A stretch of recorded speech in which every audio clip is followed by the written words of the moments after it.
lesson. Welcome to the session now. Oh, give it a lesson now. I teach a lesson, I give it a lesson now. Give it a lesson, no more guessing now. All my niggas be rolling. Shawty she matching, shawty she matching. Shawty she matching, all of them guessing I'm matching. I'm like wait 95, fucking them niggas on 2x5. Ain't them niggas down to you, don't you know?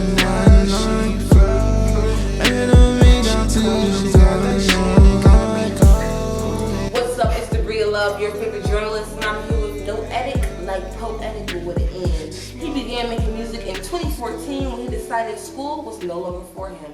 He left WKU and fell in love with FL Studios. He's a unique, emerging artist with a wide set of skills set on inspiring his fans. You can have plenty of dreams and plenty of ambitions.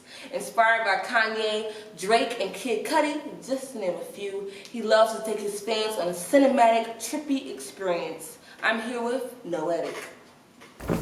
Thank you, thank you. Yes, That's how you beautiful. feeling today? I'm great. I feel good. I'm glad you pulled up. Yes. So everybody wants to know, No Edit, poetic with a N. Where did you get your name from?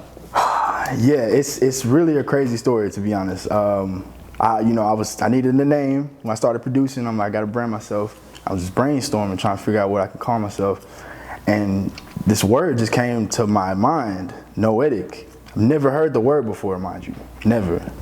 So I'm like, I like how that sounds, you know? So I had to look it up, see if it, what is this? Googled it. It's a word that means of knowledge or of intellect.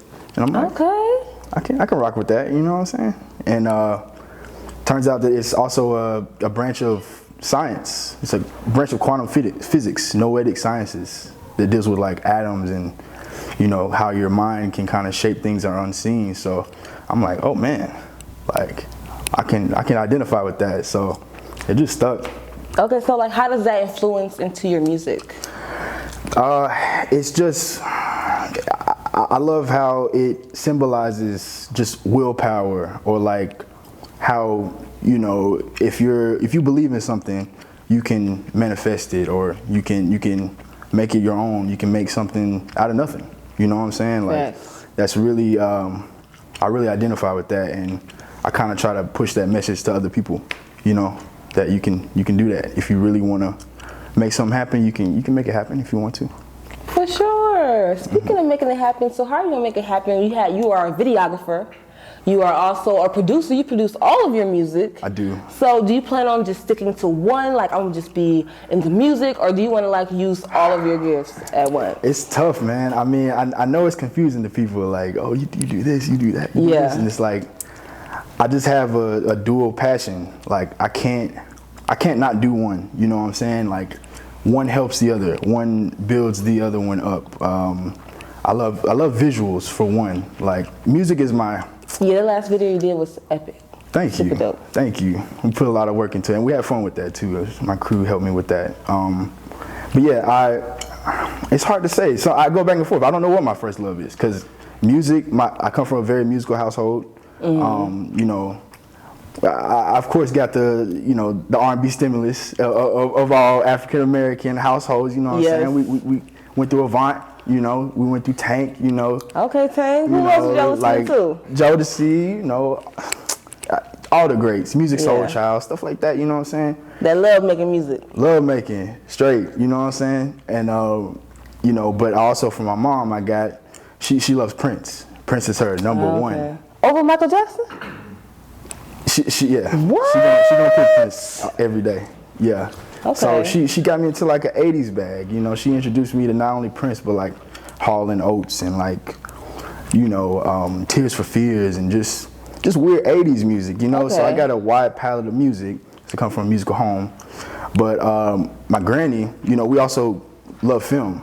So my granny had in her room, she had like a library shelf of like tapes that she would record movies off of, like HBO and Showtime and stuff like that. And she would rent them out to family members or whatever. She was hustling movies or whatever. So just come from, you know, a art household. So Okay. it's just all a part of me. So I can't really separate the two, really.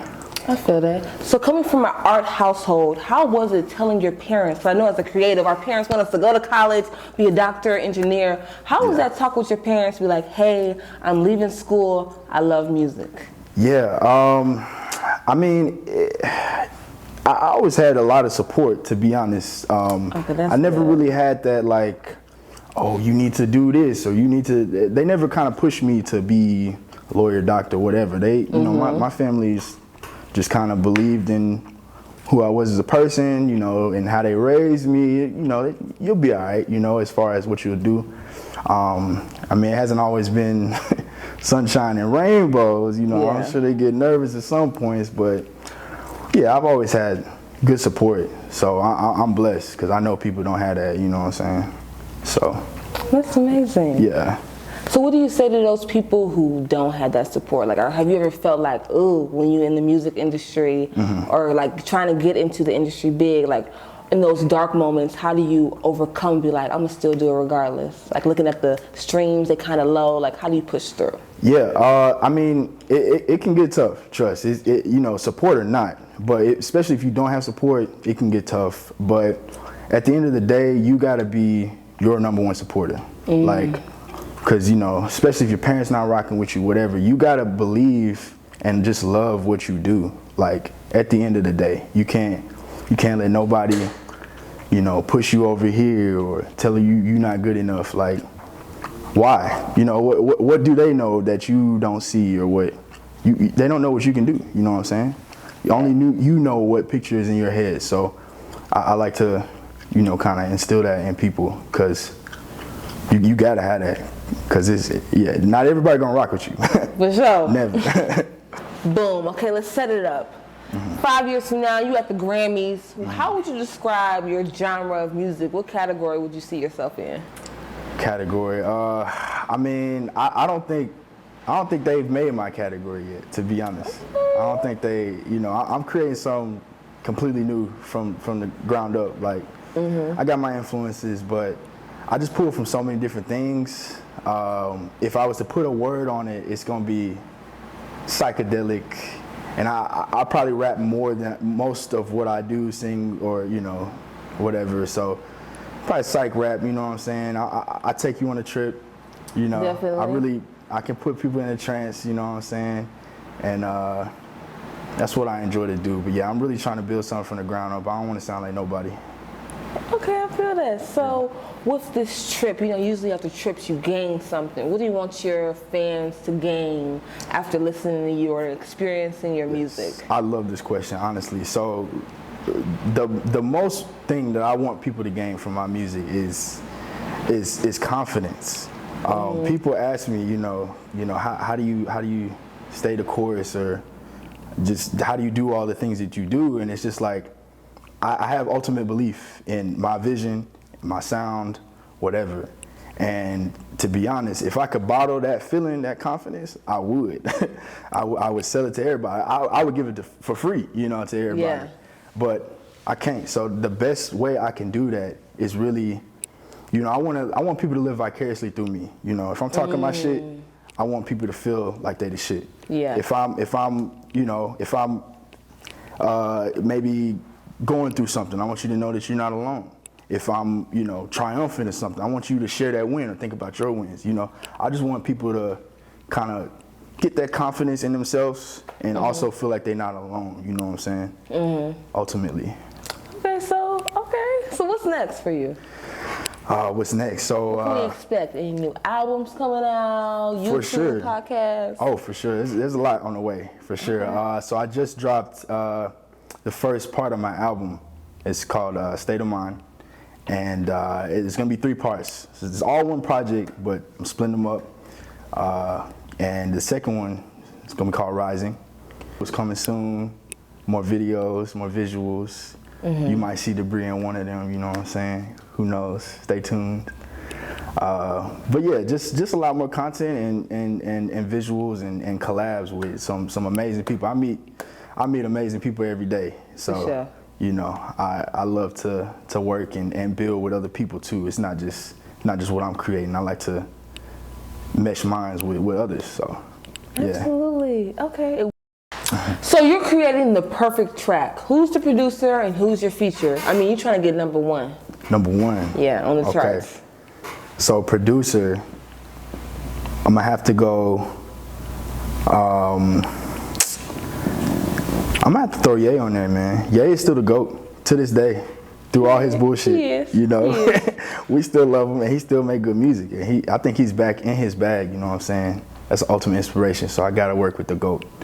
And who am I having a feature?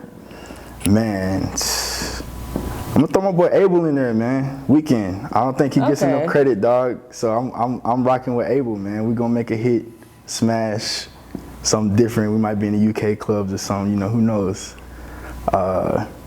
Yeah, that'd be my top two. Okay, you're in Nashville, Tennessee, the city of country music. How do you plan to get like your Nashville audience on your side, like introducing your sound of music to them? For sure. I just plan to continue to do things different than how they are normally done here. I think, you know, sticking out is gonna be my biggest asset. Like, people just, it's that guy, that weirdo, psychedelic guy, you know what I'm saying? Like, I'm with that. I like to be different, and I think that is kind of lacking here. You know, there's a lot of samey kind of stuff, and yeah, so I just continue to kind of bring that bigger city mentality, you know, maybe some New York, LA type stuff, you know, bigger visuals, bigger events, collabing and actually bringing people together, because, you know, I'm bringing my style, but it's not just about me, you know. I love to work with other people, and, you know, I like to bring us together. For sure. Yeah. Any last words of inspiration to your fans or to other music artists out there? For sure. Hey, man, if anybody sleep on you, man, if anybody not fucking with you, man, keep doing your shit, man. Keep rocking. Stay in their face, you know. Don't give up. Shit always gets better. Shit always goes up, man. Keep it rocking, for sure. Wake them up. Yeah, what she said. The pleasure was all mine. Thank you so much for sitting down with me. Absolutely, thank you.